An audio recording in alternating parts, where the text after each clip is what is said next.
अजितदादांचा विमान अपघात धोक्यातून झाला की धोक्यातून? राज ठाकरेंचा रोखठोक सवाल. एफआयआर नोंदवण्यात टाळाटाळ करून सरकारच संशय निर्माण करत असल्याचा आरोप. आमदार रोहित पवारांनी घेतली मुख्यमंत्री देवेंद्र फडणवीसांची भेट. अजितदादांच्या स्मारकाबाबत दोघांमध्ये चर्चा. तर पुणे रिंग रोडला अजितदादांचं नाव देण्याची रोहित पवार यांची मागणी.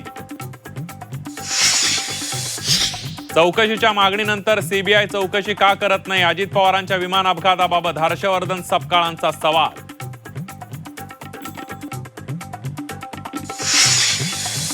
विधान भवनातील मराठी भाषा गौरव दिन कार्यक्रमाला सर्वपक्षीय आमदारांची दांडी. 90% अधिक आमदारांची कार्यक्रमाकडे पाठ. राजधानी मुंबईतील मराठी भाषा कार्यक्रमाबाबत आमदारांची मात्र अनास्था. ठाकरेंच्या शिवसेनेनंतर आता काँग्रेसचाही राज्यसभेच्या एका जागेवर दावा. काँग्रेस राष्ट्रीय पक्ष, काँग्रेसला जागा पाहिजे. विजय वडेट्टीवारांकडून आग्रही भूमिका. सीसीआय कडून कापूस खरेदी बंद. विदर्भातल्या लाखो शेतकऱ्यांचा कापूस घरातच पडून. खरेदी केंद्र बंद झाल्यानं खुल्या बाजारातील कापसाचे भाव कोसळले.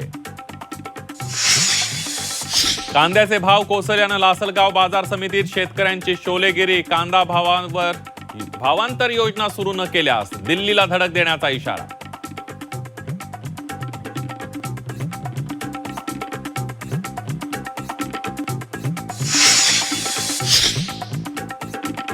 शिखर बँक घोटाळा प्रकरणात अजित पवार, सुनेत्रा पवारांना क्लीन चिट. मुंबई उच्च न्यायालयाने आर्थिक गुन्हे शाखेचा क्लोजर रिपोर्ट स्वीकारला. आणि जालना महापालिकेच्या कचरा संकलनाच्या ई-घंटा गाड्या नादुरुस्त. पैसे उकळण्यासाठी महापालिकेच्या गळ्यात सुमार ई-घंटा गाड्या बांधल्याचा स्थानिकांचा आरोप.